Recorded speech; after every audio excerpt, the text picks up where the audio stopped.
Bottom of the hour, wake-up call. Wemby, wonderful. Volume up. Spurs got numbers hungry now behind the play. 5 on 4. Wemby's going to pull a deep three. Oh my goodness. A logo shot. Victor Wembanyama. Are you kidding me? I think Reggie speaks for us all there. What an incredible performance. That shot from 27 feet would tie the game in the first overtime. The Spurs would win in the second overtime. By now, we've told you that Wembanyama had 41 points and 24 rebounds. He's the second player in history with 40 and 20 in their first conference final, or back in the day, division final debut. You see the other, a fella whose last name was Chamberlain. We'll have much more on that game as we go. But right now, Monica, let's head east and let's hit the mark, which is brought to you by DraftKings Sportsbook. What is your favorite Jaylen Brunson prop bet tonight? All right, I got 28 points on this one. I think Jaylen Brunson has done a really good job in this postseason of starting series, setting the tempo, making sure his team is ready to rock and roll. I think he gets off to a strong start in the first half of this ball game and finishes with plus 28. I'm going to play some sound for you in a minute that will back up what you're saying. Let's go. Meantime, what do you like for James Harden tonight? Yeah, I'm going to go 7 assists here. I don't love the way that Harden's been shooting the basketball, but I really like the way the supporting cast has been shooting the basketball for the Cleveland Cavaliers. The Knicks obviously are going to look to make him as uncomfortable as possible, so I think there's going to be opportunity to find some soft spots and get his other guys involved. And then how about Karl Anthony Towns? So we keep talking about what this is going to look like, Towns versus Mobley or Allen, whichever the combo it may be. I think one of the advantages is that Karl Anthony Towns can bring either of those guys out of the paint and do what you're seeing there. So I got 2 or more threes. Well, more than 2. Yes, 2 or more threes is exactly right. So to recap, those are the picks and they're a parlay. Jaylen Brunson, the over on points. James Harden, the over on assists. Cat, the over on threes. Those picks are a parlay at DraftKings Sportsbook at plus 675. Now, you mentioned Brunson having a good night. Talk to me.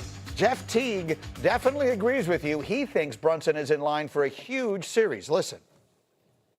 They don't got nobody that can guard Jaylen Brunson. Yeah. This over with. And I want James Harden to get to the finals, definitely.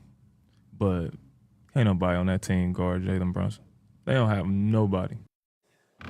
He is very definitively saying he does not think the Cavaliers have a matchup for Jaylen Brunson. What do we react?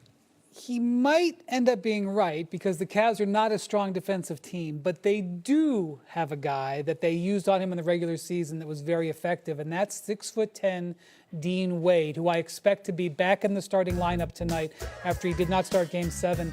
When Wade was a primary defender, Monica, Jaylen was 1 of 16. Now, I'm really cautious about going overreaction on a 3-game regular season situation where there's back-to-backs and whatnot. But this is who the Cavs will rely on to be the primary defender, and with Max Strus off the bench. Well, look, if you've got a guy who's got that kind of length and can move his feet, then that's exactly what you need against a guy like Brunson. I will even add, even though I'm with you, the regular season, be very careful, especially the third game between these two teams, because it was an absolute dud. It was terrible. They also have Dennis Schroeder, who has and sees himself as a guy that can be very bothersome to Jaylen Brunson. Now, I also believe, though, having watched him literally in Game 1s in both of these series so far, he has come out with another level of focus. I don't know. I think the Cavs are in a position to make it more challenging. I agree that stop is probably not the right word. So 2 years ago in the playoffs, I did sort of a rant that people in New York seemed to really like. Yeah. When I talked about how Brunson, any criticism of Brunson was ridiculous because he was carrying this team basically by himself. And if you looked at the roster, man for man, and the output that they were getting, the production they were getting from other places, that it was ridiculous to point any finger of blame at him, even if he played a bad game. This team is different. This has changed dramatically in 2 years. The trade of Julius Randle for Karl Anthony Towns, how does that look right about now after the series that Randle just had?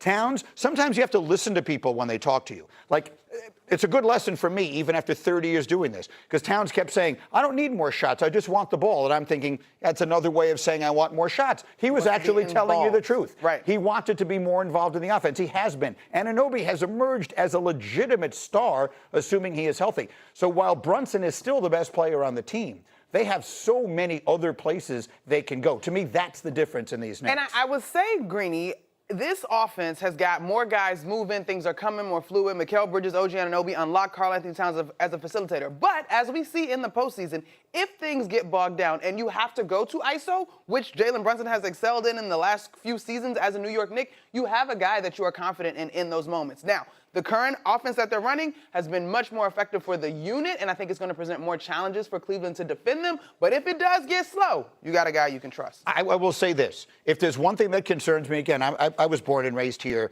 I feel like there's, for the franchise that fans are always afraid something bad is going to happen, it's gone 180 degrees. Everyone I'm talking to already has the Knicks in the finals. So, I mean, is there...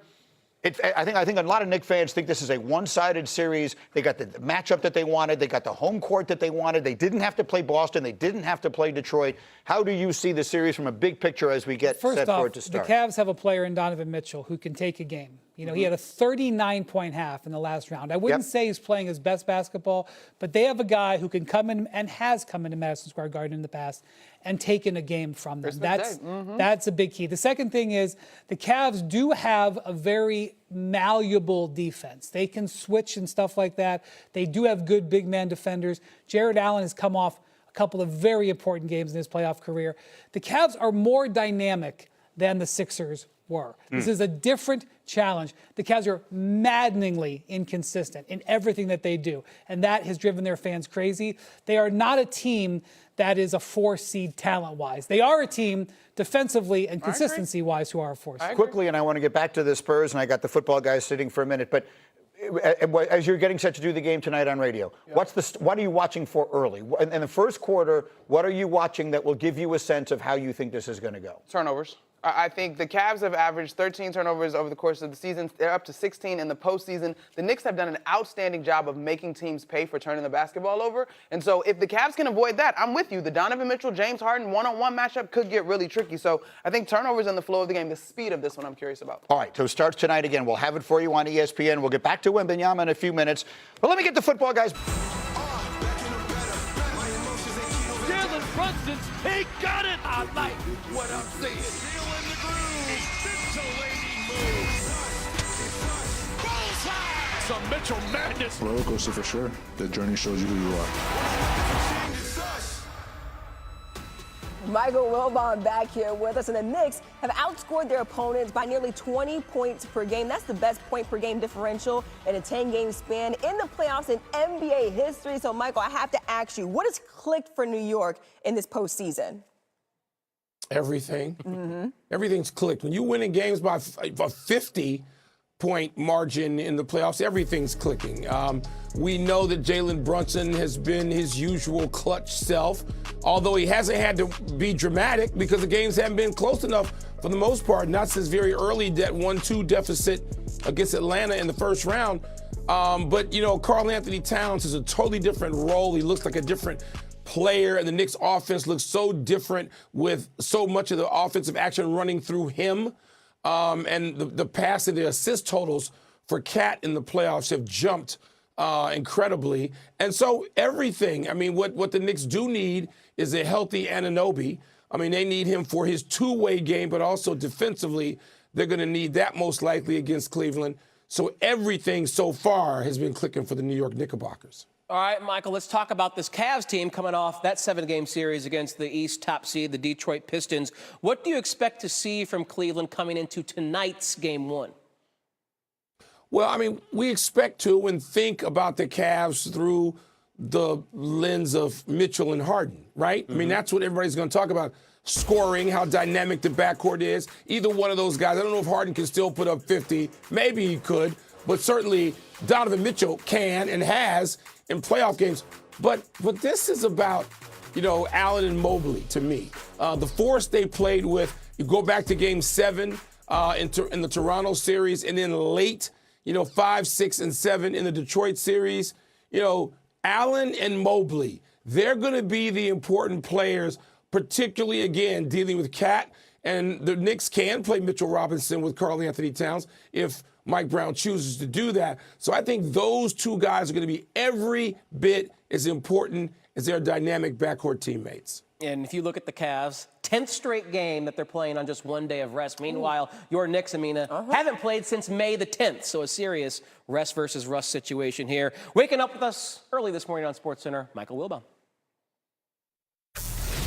All right, more on the Cavs and Knicks on the next SportsCenter at 2 p.m. Eastern. Iman Shumpert, drafted by the Knicks, won a title with the Cavs. How does he see this series playing out? SportsCenter with Jay and Hannah at 2 p.m. Eastern on ESPN. And tonight at 8 Eastern on ESPN, it's game one of the Eastern Conference Finals. Jaylen Brunson and the Knicks taking on Donovan Mitchell, James Harden, and the Cavaliers. Ernie, Charles, Shaq, and Kenny tip things off at 7 Eastern.